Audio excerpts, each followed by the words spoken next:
एक प्रोग्राम बताने जा रहे हैं अभी जो बहुत इंपॉर्टेंट है।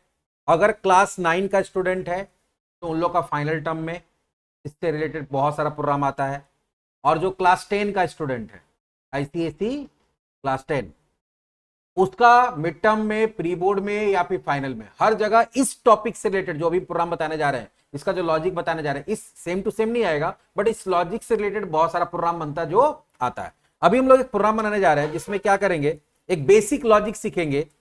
वो क्या है, write a Java program to accept a number and print its individual digits. जो इंडिविजुअल डिजिट्स है, जैसे अगर हम लोग मान लो यहां पे डालते हैं नंबर को डाला 3765, तो आउटपुट क्या होना चाहिए, आउटपुट होना चाहिए 5 6 7 और 3। मतलब वो रिवर्स ही निकलता है, लेकिन सारा डिजिट अलग अलग प्रिंट होना चाहिए। ठीक है, तो अगर डिजिट निकालने आ जाएगा, उसका लॉजिक समझ में आ जाएगा, तो आगे जाकर नंबर को रिवर्स करना, पैलिंड्रोम, आर्मस्ट्रांग नंबर और ऐसा बहुत सारा प्रोग्राम होता है जो बहुत इजीली बन जाएगा। तो चलो देखते हैं हम लोग। इसके लिए पहले क्या करना, नंबर एक्सेप्ट करना। नंबर एक्सेप्ट करना तो इनपुट लेना होगा, इनपुट लेना होगा तो स्कैनर क्लास का यूज करना होगा, और स्कैनर क्लास का यूज करना होगा तो java.util पैकेज को इंपोर्ट करना होगा। फिर स्कैनर क्लास का ऑब्जेक्ट क्रिएट करेंगे।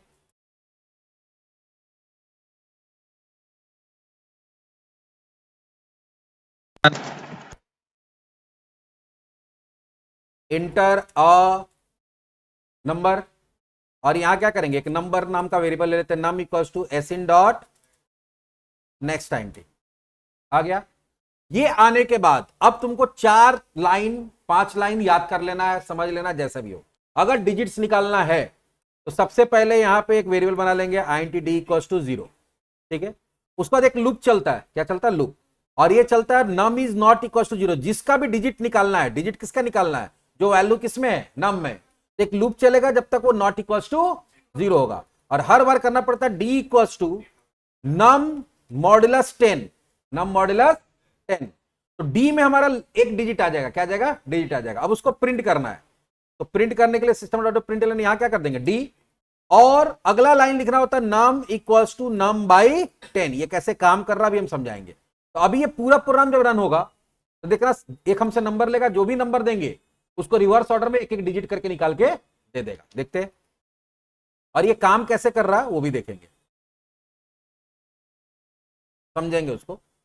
नंबर दिया हम लोग, दिया 6 8 3 5, तो आना क्या चाहिए, 5 3 8 6, 5 3 8 6 आया।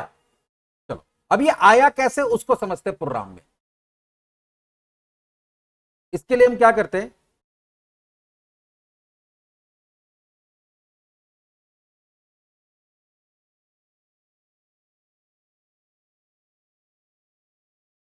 ये एक्सेल से कोई मतलब नहीं है, ये सिर्फ तुम लोग को बताने के लिए कर रहे हैं कि हमको व्हाइट बोर्ड का बिना यूज किए यहां पे ये काम करने के लिए मिल जाए। सबसे पहले यहां पे देखो वेरिएबल्स बनता है, क्या बनता है, वेरिएबल्स। पहला वेरिएबल कौन सा बन रहा है, नम। तो सपोज यहां पे हम लोग बना लेते हैं नम, इसको नम कंसिडर कर लिए। नम के अंदर वैल्यू क्या दिए थे हम लोग, 6835, क्या दिए थे, 6835। तो नम का वैल्यू 6835 हो गया। सेकेंड वेरिएबल क्या बन रहा है, डी, जिसमें इनिशियल वैल्यू क्या डाल दिए, 0। अब यहां पे आ रहा है और एक कंडीशन चेक हो रहा है कि num is not equal to 0। तो नम का वैल्यू क्या है, 6835, 6538 is not equal to 0, yes, 6538 is not equal to 0। तो अगर यहां पे num is not equal to 0, तो यहां पे क्या आया, ट्रू आया। ट्रू आएगा तो वाइल के अंदर जाएगा, और हम क्या बोल रहे हैं, नम मॉड्यूलस 10, नम को 10 से डिवाइड करो, और मॉड्यूलस क्या करता है, डिवाइड करके रिमाइंडर रिटर्न करता है।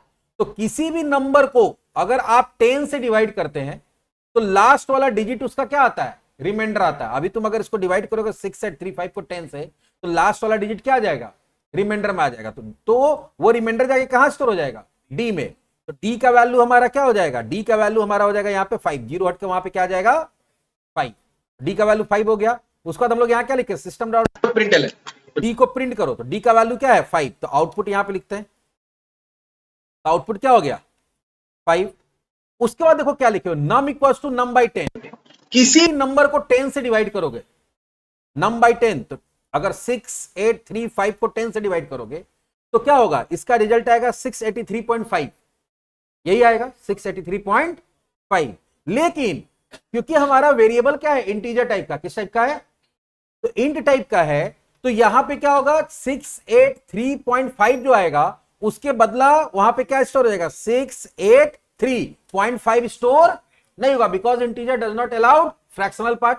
तो फ्रैक्शन के पहले वाला स्टोर कर लेगा, फ्रैक्शन के बाद वाला स्टोर नहीं करेगा। तो देखो इस ये लूप एक बार चला तो क्या हुआ, एक बार चला तो ये लास्ट डिजिट निकाला, जब हम एक डिजिट निकाल लिए हैं तो वो एक डिजिट को उसमें से गायब कर दिया, एक डिजिट को क्या कर दिया गायब, पहले तो उसमें 4 डिजिट था, कितना डिजिट बच गया, 3, क्योंकि लूप है तो यहां से कहां जाएगा, यहां से ऊपर जाएगा।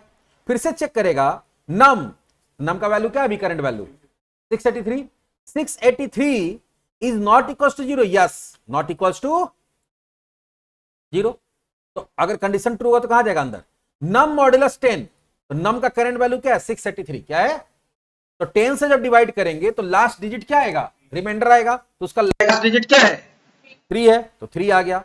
उसके बाद हम लोग यहां पे क्या करें, डी को प्रिंट करें, तो डी का करंट वैल्यू क्या है 3 है, तो आउटपुट में क्या आ जाएगा 3 आ गया, ठीक है।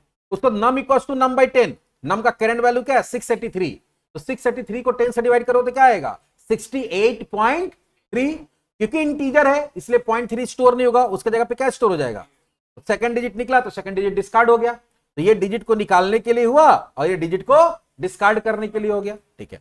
उसको फिर यहां से ऊपर जाएगा, num is not equal to 0, yes num is not equal to 0, 68 is not equal to 0, अंदर आएगा, नम को 10 से डिवाइड करेगा और रिमाइंडर निकालेगा, तो 68 को 10 से डिवाइड करो तो कितने टाइम में जाएगा, 6 टाइम में, 6 10 जा 60, रिमाइंडर कितना आ जाएगा 8, तो डी का वैल्यू 3 के जगह पे क्या हो जाएगा 8।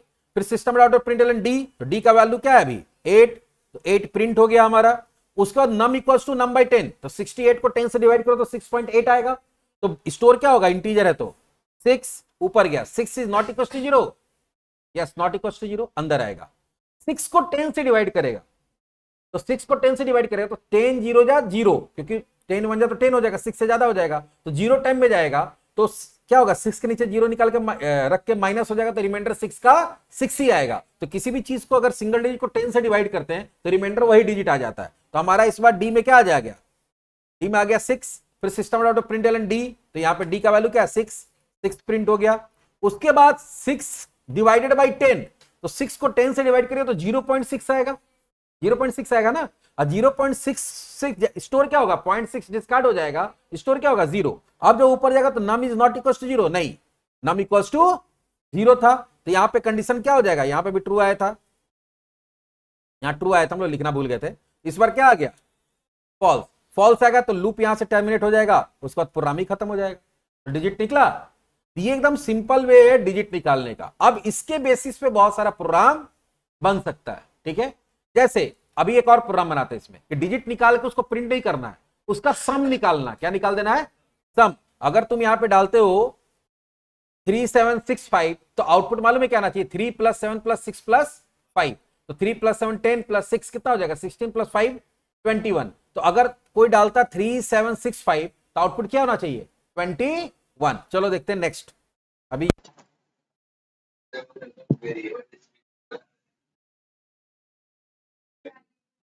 वेरिएबल डिस्क्रिप्शन बहुत इजी है, इसमें कितना वेरिएबल बना है देखो। वेरिएबल डिस्क्रिप्शन कैसे लिखेंगे, इसके लिए तुमको 3 कॉलम बनाना पड़ता है। पहला होता है वेरिएबल नेम, दूसरा होता है डेटा टाइप, तीसरा होता है पर्पस। पहला वेरिएबल क्या है नम, जिसका डेटा टाइप क्या है इंट, पर्पस क्या है to store number entered by user, और दूसरा वेरिएबल क्या है डी, जो भी इंट टाइप का ही है, to store digit return by calculation, जो कैलकुलेशन से क्या हो रहा है डिजिट आ रहा है उसको स्टोर कर रहा है। यही तो करना है, क्या है कोई बहुत बड़ा काम नहीं। 2 वेरिएबल था तो 2 से ज्यादा रहेगा तो 2 से ज्यादा। चलो अगला बार वाला में 2 से ज्यादा होगा बता देंगे। ये हम लोग क्या देखें कैसे डिजिट निकालते हैं, ठीक है। नेक्स्ट प्रोग्राम अभी हम लोग क्या देखेंगे, नेक्स्ट प्रोग्राम देखेंगे कैसे इसका डिजिट का सम निकालेंगे, ठीक है। उसके बाद देखेंगे हम लोग आर्मस्ट्रांग नंबर, क्या देखेंगे आर्मस्ट्रांग नंबर। तो 3 प्रोग्राम ऐसे करके फटाफट। तो चलिए इसमें हम लोग इतना ही, अगला देखते हैं कैसे इसका सम निकालते हैं।